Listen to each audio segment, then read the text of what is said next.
అంబేద్కర్ కోనసీమ జిల్లా ముమ్మిడివరంలోని జీఎంసీ బాలయోగి కాలనీలో పారిశుద్ధ్యం పడకేసింది. అపరిశుభ్ర వాతావరణంలో కాలనీ వాసులు కష్టాలు పడుతున్నారు. తాగునీటి సమస్యతో ఇబ్బందులు పడుతున్నారు. కుక్కలు, పందులు స్వైర విహారం చేస్తున్నాయి.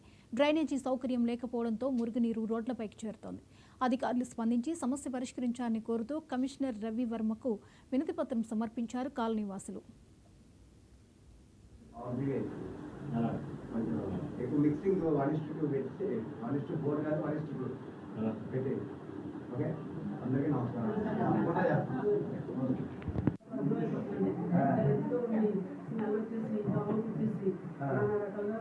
ఎట్లా మీది ఏరియా కొండాలం కింద ఓకే.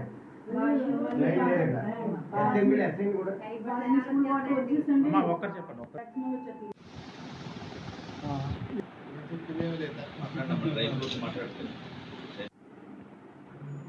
డ్రైనేజ్ ప్రాబ్లం ఉందండి, వాటర్ ప్రాబ్లం ఉందండి. బాసన్ స్కూల్ నీరు వాటర్ వచ్చేస్తుందండి. వర్షాకాలం ఇల్లు మునిగిపోతున్నాయండి. మాకు ఈ టైఫాయిడ్ జ్వరాలు, విష జ్వరాలు వచ్చేస్తున్నాయండి. జంతువు నొప్పులండి.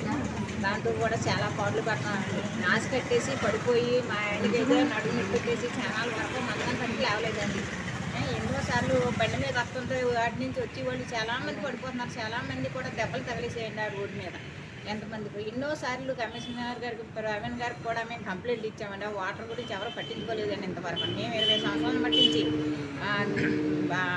జిఎంసీ కాలనీలో మేము నివసించుతున్నామండి. ఎన్నో పాటలు పడుతున్నాం. ఎంతమంది వస్తున్నారండి, వెళ్ళిపోతున్నారండి. కానీ మా సమస్యలు ఎవరు తీర్చట్లేదండి ఇంతవరకు కూడా. ఈ సమస్యలతో చాలా బాధపడుతున్నాను. 3 రోజులు కూడా తాగునీరు అందట్లేదండి మాకు.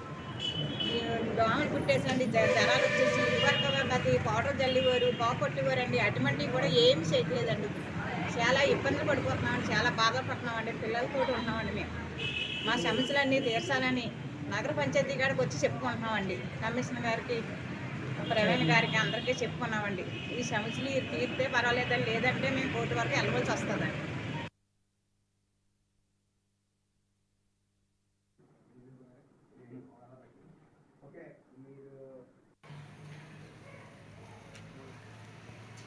కొండాలం సింత జిఎంసీ కాలనీ. మాకు సమస్యలు వాటర్ సమస్య ఎక్కువ ఉందండి. తాగి మంచినీళ్ళు రావట్లేదండి. పొలం మంచినీళ్ళు కూడా రావట్లేదండి. మళ్ళీ డ్రైన్ ప్రాబ్లం ఎక్కువ ఉందండి. మాకు డ్రైన్ కావాలండి. ఏదో స్కూల్ ఉందండి, బాస్మీ స్కూల్. ఆ వాటర్ కూడా వచ్చేస్తుందండి వర్షాకాలం. పిల్లలు గలీజీగా ఉంటుందండి. దోమలు పెట్టేసి చాలా నేచర్గా ఉంటుందండి. మాకు అదే ప్రాబ్లం అండి ఎక్కువ. మాకు సమస్య 2 సమస్యలు తీర్చి మాకు పర్వాలేదండి. అలా అయిపోతున్నామండి. నేను మొన్నటిదాకా హాస్పిటల్లో ఉండి ఇప్పుడు వచ్చాను బాబు. కొంచెం మంది ఇప్పుడే తిరుగుతున్నాను బయట. చాలా ప్రాబ్లం, పిల్లలకి కూడా జ్వరాలుగా ఉంటున్నాయండి. వీరికి చాలా ప్రాబ్లంగా ఉంటుంది. సమస్యల మీద నగర పంచాయతీ కమిషనర్ గారికి కూడా ఇచ్చామండి పత్రం. ఇలాగ ఇంకా ఎవరికి ఇచ్చాము, చైర్మన్ గారికి ఇచ్చామండి. ఇంకా మరి కలెక్టర్ గారికి కూడా అందజేయాలని కోరుకుంటున్నామండి. మా సమస్యలన్నీ కలెక్టర్ గారికి అందజేయాలని కోరుకుంటున్నామండి.